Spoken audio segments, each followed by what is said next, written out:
ನಮಸ್ಕಾರ. ವನಜಾ ಮಲೆನಾಡು ಬಂದಾಯಿತು, ಹೊಸ ವಿಡಿಯೋ ತಂದಾಯಿತು. ಬನ್ನಿ ಇವತ್ತು ಗೌರಿ ಕಲ್ಯಾಣ ಸೀರಿಯಲ್ಲು ಹೇಗೆ ಮೂವ್ ಆಗುತ್ತೆ, ಏನು ಸ್ಟೋರಿ ನೋಡೋಣ. ಅದಕ್ಕಿಂತ ಮುಂಚೆ ನನ್ನ ವಿಡಿಯೋಕ್ಕೆ ಸಬ್ಸ್ಕ್ರೈಬ್ ಮಾಡಿಲ್ಲ ಅಂದರೆ ದಯವಿಟ್ಟು ಸಬ್ಸ್ಕ್ರೈಬ್ ಮಾಡ್ಕೊಳ್ಳಿ, ಹಾಗೆ ಒಂದು ಲೈಕ್ ಕೊಡಿ.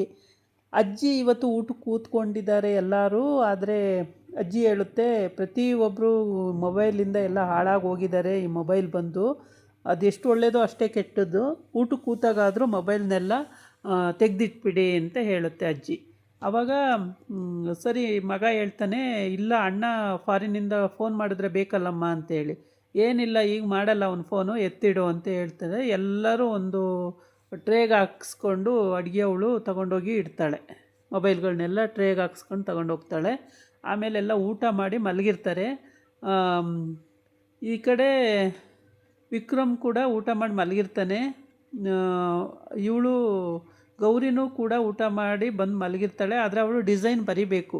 ಡಿಸೈನ್ ಇಷ್ಟು ಕೊಡ್ತೀನಿ ಅಂದಮೇಲೆ ಅಷ್ಟು ಬರಿಬೇಕಾಗುತ್ತೆ. ಇವಳು ಪಾಪ ಎದ್ರುಕೊಂಡು ನೈಟು ಬರೆಯೋದು, ಎಲ್ಲ ಮಲಗಿದ ಮೇಲೆ ಬರೆಯೋದು. ಇವನು ಗಂಡ ಮಲಗಿದ್ದಾನೆ ಅಂದ್ಕೊಂಡು, ಇವನಿಗೆ ಆವಾಗಲೇ ಅನುಮಾನ ಬಂದಿದೆ, ನಿನ್ನೆ ಎಲ್ಲ ಅನುಮಾನ ಬಂದಿದೆ. ಹಂಗಾಗ್ಬಿಟ್ಟು ಇವನೇನು ಮಾಡ್ತಾನೆ ಅಂದರೆ, ನಿದ್ದೆ ಮಾಡೋ ಹಾಗೆ ನಾಟಕ ಮಾಡ್ತಾನೆ. ಅವಳು ನೋಡಿದಾಗ ಚೆನ್ನಾಗಿ ನಿದ್ದೆ ಮಾಡ್ತಿದ್ದಾನೆ ಅನ್ನಂಗೆ. ಆಮೇಲೆ ಎದ್ಬಿಟ್ಟು ಅವಳು ಏನೇನು ಮಾಡ್ತಾಳೆ ಅಂತ ಎಚ್ಚರಾಗಿ ನೋಡೋದು. ಹೀಗೆ ಇವನು ಮಾಡ್ತಾ ಇರ್ತಾನೆ. ಅವಳು ಎದ್ದೇಳ್ತಾಳೆ, ನಿದ್ದೆ ಮಾಡಿರ್ತಾರೆ ಅಂತೇಳ್ಬಿಟ್ಟು. 12 ಗಂಟೆ, ರಾತ್ರಿ 12 ಗಂಟೆಯಿಂದ ಬರೆಯೋದಲ್ವ, ಹಾಗಾಗಿ ಆಮೇಲೆ ಎದ್ದು ನೋಡ್ತಾಳೆ, ಇವನು ನಿದ್ದೆ ಮಾಡ್ತಿರ್ತಾನೆ. ಆಮೇಲೆ ಮೂಗತ್ರ ಕೈ ಹಿಡಿತಾಳೆ, ನಿದ್ದೆ ಮಾಡ್ತಿರ್ತಾನೆ. ಆಮೇಲೆ ಸರಿ ಅಂತ ಹೇಳ್ಬಿಟ್ಟು ಮೆತ್ತಗೆ ಹೋಗಿ ಡಿಸೈನು ಮತ್ತು ಸ್ಕೆಚ್ ಪೆನ್ನು ಎಲ್ಲ ತೊಗೊಂಡು, ಪೇಪರು ಎಲ್ಲ ತಗೊಂಡು ಆಚೆಗೆ ಹೋಗ್ತಾಳೆ, ಮೆತ್ತಗೆ ರೂಮ್ ಬಾಗ್ಲಾಕ್ಕೊಂಡು. ಅವನು ಎದ್ದುಬಿಟ್ಟು ಎಲ್ಲೆಲ್ಲಿ ಹೋಗ್ತಿದ್ದಾಳೆ ಅಂತ ಒಂದು ಸಲ ನೋಡೋದು, ಮತ್ತು ಹಂಗೆ ಮನ್ಕೊಳ್ಳೋದು, ನೋಡೋದು, ಹಂಗೆ ಮನ್ಕೊಳ್ಳೋದು, ಹೀಗೆ ಮಾಡ್ತಿರ್ತಾನೆ. ಲಾಸ್ಟಲ್ಲಿ ಅವಳು ಹೋದ್ಮೇಲೆ ಇವನು ಹಿಂದಿಂದ ಎದ್ದು ಹೋಗ್ತಾನೆ. ಇವತ್ತು ಗ್ಯಾರಂಟಿ ಕಂಡುಹಿಡಿತೀನಿ ಅಂತ ಹೇಳ್ಬಿಟ್ಟು ಮೆತ್ತಗೆ ಹೇಳ್ತಾಳೆ ಇವಳು. ಹೆಂಗೆ ಅಂದರೆ ಒಂಚೂರು ಶಬ್ದ ಬರ್ದ ಹಾಗೆ ಎದ್ದು ಮೆತ್ತಗೆ ಹೋಗ್ತಾಳೆ. ಅದನ್ನು ಇವನು ಅಬ್ಸರ್ವ್ ಮಾಡಿರ್ತಾನೆ. ಎಷ್ಟು ನಿಧಾನಕ್ಕೆ ಹೋಗ್ತಾಳೆ ನೋಡು ಅಂತ ಹೇಳ್ಬಿಟ್ಟು ಯೋಚನೆ ಮಾಡಿಕೊಂಡು ಎದ್ದುಬಿಟ್ಟು ಬಾಗಿಲು ತೆಕ್ಕೊಂಡು ಅವಳು ಹೋಗ್ಬಿಟ್ಟು ಅಡುಗೆ ಮನೆ ನೋಡ್ತಾನೆ, ಹಾಲ್ ನೋಡ್ತಾನೆ, ಮತ್ತು ರೂಮ್ಗಳು ನೋಡ್ತಾನೆ. ಅಲ್ಲಿ ಇಲ್ಲಿ ಎಲ್ಲೆಲ್ಲಿ ಜಾಗ ಇದೆ ಎಲ್ಲ ಕಡೆ ನೋಡ್ಕೊಬರ್ತಾನೆ. ಎಲ್ಲೂ ಇರಲ್ಲ ಅವಳು. ಅಯ್ಯೋ ಎಲ್ಲೋಗ್ಬಿಟ್ಲು, ಎಲ್ಲೂ ಇಲ್ಲಲ್ಲ, ಯಾವ ಕಡೆ ಹೋಗಿ ಬರೀತಿದ್ದಾಳೆ ಇವತ್ತು. ಮೆಟ್ಲ ಮೇಲೆ ಹೋಗಿ ನೋಡ್ದ, ನೆನ್ನೆ ಬರೀತಿದ್ಲಲ್ಲ ಅಲ್ಲಿ, ಅಲ್ಲೂ ಕೂಡ ಇಲ್ಲ. ಎಲ್ಲೋದ್ಲು ಬರೆಯೋದಕ್ಕೆ ಅಂತ ಹೇಳ್ಬಿಟ್ಟು ಇವನು ಎಲ್ಲ ಕಡೆ ಹುಡ್ಕೊಂಡು ಬರ್ತಾನೆ. ಇವಳು ಡಿಕ್ಕಿ ಓಪನ್ ಮಾಡಿಕೊಂಡು ಕಾರ್ ಒಳಗಡೆ ಹಿಂದ್ಗಡೆ ಕೂತ್ಕೊಂಡು ಬರಿತಾ ಇರ್ತಾಳೆ, ಇಟ್ಕೊಂಡು ಎಲ್ಲನೂ ಬರ್ಕೊತ ಕೂತಿರ್ತಾಳೆ. ಆಮೇಲೆ ಡಿಸೈನ್ ತುಂಬ ಚೆನ್ನಾಗಿ ಬರೆದಿರ್ತಾಳೆ. ಆವಾಗ ಇವನು ಹಿಂದಿಂದ ಹೋಗ್ಬಿಟ್ಟು ಕಾರ್ ಹೊರ್ಕೊಂಡು ನಿಂತ್ಕೊಂಡು ನೋಡ್ತಾನೆ. ನೋಡ್ಬಿಟ್ಟು ಇವಳೇ ಡಿಸೈನ್ ಬರೆಯೋದು, ತ್ರಿಷಾ ಅಂದ್ಕೊಂಡು ಹೆಸ್ರು ಚೇಂಜ್ ಮಾಡಿಕೊಂಡು ಬರಿತಾ ಇದ್ದಾಳೆ, ನಮ್ಮ ಕಂಪ್ನಿಗೆ ಬರಿತಿದ್ದಾಳೆ, ಆದರೆ ನನಗೇ ಗೊತ್ತಾಗ್ತಾ ಇಲ್ಲ ಅಂತ ಹೇಳ್ಬಿಟ್ಟು ಫೋನ್ ಮಾಡ್ತಾಳೆ. ಅಲ್ಲಿ ನಿನ್ನೆ ದಿನ ಕಂಡುಹಿಡಿತಾನೆ ಇವನು. ಕಂಡುಹಿಡಿದ್ಬಿಟ್ಟು ಅವಳು ರಿಸೆಪ್ಷನಿಸ್ಟ್ ಕರೆದ್ಬಿಟ್ಟು, ಯಾರು ಈ ಡಿಸೈನ್ ಬರಿತಾ ಇರೋದು ಅಂತ ಹೇಳ್ತಾರೆ. ತ್ರಿಷಾ ಅಂತ ಸರ್ ಅಂತ. ಅವ್ರ ನಂಬರು ಫೋನ್ ಮಾಡಿಕೊಡಿ ಅಂದಿದ್ದಕ್ಕೆ, ಅವ್ರಿಗೆ ಫೋನ್ ಮಾಡೋಕ್ಕಾಗಲ್ಲ ಸರ್ ಅಂತ. ಇಲ್ಲ ಅಂದ್ರೆ ನಂಬರ್ ಕೊಡಿ, ನಾನೇ ಮಾಡ್ತೀನಿ ಅಂತ. ಕರೆನ್ಸಿ ಇಲ್ವಾ, ನನಗೆ ಮಾಡ್ತೀನಿ ಕೊಡಿ ಅಂತಾನೆ. ಆಮೇಲೆ ಇಲ್ಲ ನಾನೇ ಮಾಡ್ತೀನಿ ಸರ್ ಅಂತ ಮಾಡಿಬಿಟ್ಟು ಕೇಳ್ತಾಳೆ. ಆಮೇಲೆ ಕೊಡಿ ಇಲ್ಲಿ, ನಾನು ಮಾತಾಡ್ತೀನಿ ಅಂತಾನೆ. ಆವಾಗ ದನಿ ಗೊತ್ತಾಗ್ಬಿಡುತ್ತೆ ಇವಳಿಗೆ, ಗೌರಿಗೆ. ದನಿ ಗೊತ್ತಾದ ತಕ್ಷಣ ಸೆರಗು ಮುಚ್ಕೋತಾಳೆ. ಸೆರಗು ಮುಚ್ಕೊಬಿಟ್ಟು ಮಾತಾಡಿ ಅಲ್ಲೂ ಮಂಗ ಮಾಡಿಬಿಡ್ತಾಳೆ ಅವಳು. ಏನೇನೋ ಮಾತಾಡಿ ಅವನ್ನ ಮಂಗ ಮಾಡಿಬಿಡ್ತಾಳೆ. ಇಲ್ಲಿ ಕಾರ್ ಒಳಗಡೆ ಕೂತ್ಕೊಂಡು ಬರೀತಿರ್ತಾಳೆ. ಈ ಕಲರ್ ಇದ್ದರೆ ಚೆನ್ನಾಗಿರುತ್ತೆ ಅಂದರೆ ಆ ಕಲ್ಲರೇ ತೆಗೆದುಕೊಡ್ತಾನೆ, ಈ ಕಲರ್ ಇದ್ದರೆ ಚೆನ್ನಾಗಿರುತ್ತೆ ಅಂದರೆ ಆ ಕಲರ್ ತೆಗೆದುಕೊಡ್ತಾನೆ. ಸುಮಾರು ಒಂದು 1/4 ಗಂಟೆ ಹೀಗೆ ಆಗುತ್ತೆ. ಆಮೇಲೆ ಎಲ್ಲ ಕಲ್ಲರು ನನ್ನ ಕೈ ಕೊಡ್ತಿರೋದು ಯಾರು ಅಂತ ಹೇಳ್ಬಿಟ್ಟು ಮೆತ್ತಗೆ ತಿರುಗಿ ನೋಡ್ತಾಳೆ.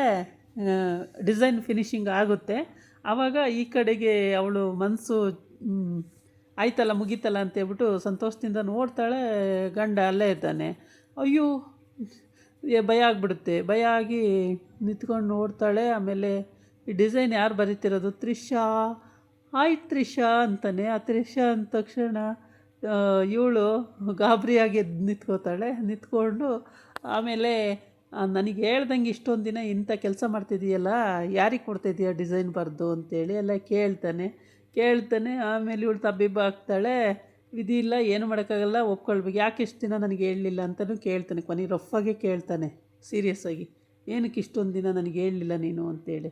ಫಸ್ಟು ಎಷ್ಟು ಸಿಗಾಕೊಂಡಾಗ ಎಷ್ಟು ಖುಷಿಯಾಗಿ ಕೇಳಿದ್ನೋ ಅಷ್ಟೇ ರಫ್ಫಾಗಿ ಕಾರಿಂದ ಇಳಿದ ತಕ್ಷಣ ಕೇಳ್ತಾನೆ.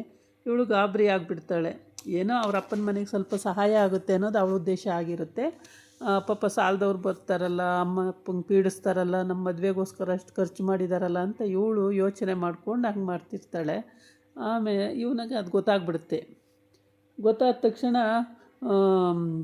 ವಿಕ್ಕಿ ಏನು ಮಾಡ್ತಾನೆ ಅಂದರೆ, ತಕ್ಷಣಕ್ಕೆ ಇದನ್ನೆಲ್ಲ ನನಗೆ ಯಾಕೆ ಹೇಳಲಿಲ್ಲ ನೀನು ಫಸ್ಟೇ ಈ ಥರ ಡಿಸೈನು ಅಂತ. ಆವಾಗ ಅವಳು ಹೇಳ್ಬೋದು ಅನಿಸುತ್ತೆ, ನಾನು ತಗೊಂಡು ಬಂದೆ, ನೀವು ಅರ್ಧ ಹಾಕಿದ್ರಿ ಅಂತ ಏನಾದ್ರು ಒಂದು ಹೇಳ್ತಾಳೆ ಅಂತ ಕಾಣುತ್ತೆ.